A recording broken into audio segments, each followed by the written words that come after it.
Элиос Марш не ожидал увидеть на заброшенной тренировочной базе ничего живого. Шел поздний вечер, фонарь дрожал в его руке, мокрые ветви хрустели под сапогами, когда он вдруг застыл.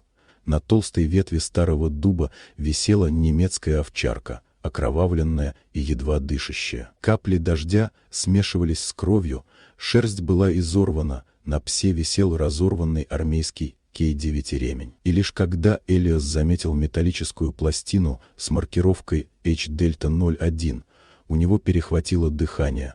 Это был Самбра, его служебный пес, которого в Афганистане считали погибшим. Овчарка слабо дернула ухом, достаточно, чтобы вернуть Элиоса в действие. Он перерезал веревку и подхватил пса, будто боялся, что тот рассыплется у него в руках. Самбра, почти без сознания, все же попытался поднять голову, словно пытаясь предупредить хозяина о чем-то. Тогда Элиос увидел на размытой дождем земле свежие следы ботинок, уходящие вглубь леса. Тот, кто истязал собаку, был где-то рядом. Но прежде чем он успел вызвать помощь, из чащи раздался пронзительный крик ребенка. Самбра, несмотря на боль, дернулся в сторону звука, и Элиос последовал за ним. На небольшой поляне он нашел мальчика, привязанного к упавшему дереву, дрожащего от холода и страха. Освободив ребенка, он услышал слабый шепот: «Пожалуйста, моя сестра, их увели». Самбра, хрипя, уже полз к зарослям неподалеку. Там в грязи лежала маленькая девочка,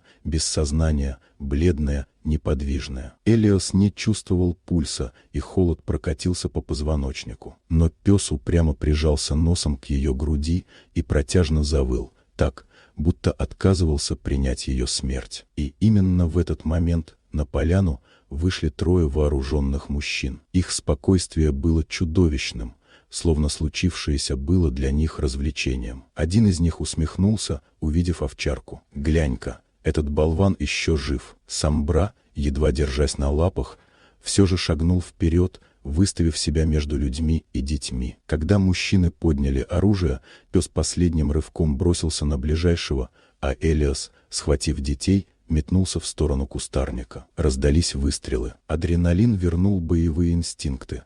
Он атаковал второго нападавшего, не думая, только защищая тех, кто уже не мог себя защитить. Сирены полиции, приближавшиеся со стороны трассы, заставили преступников бежать, скрывшись в лесу. Когда все стихло, Элиос опустился рядом с Самброй. Пес лежал неподвижно, слабо дыша, а дождь стекал по его морде. Элиос прижал его голову к себе, шепча: «Держись, солдат, ты уже спас нас, не смей уходить». Мальчик тихо сказал: «Он герой настоящий». И в тот момент, когда надежда почти угасла, девочка едва слышно кашлянула. Маленький, хрупкий звук, но живой. Самбра почувствовал это раньше всех. Пес слабо взмахнул хвостом. Один раз, но с той самой преданностью, которую Элиос помнил с их службы. Когда огни спасателей прорезали темноту леса, Элиос понял одну простую истину. Даже на грани смерти верная собака способна любить, защищать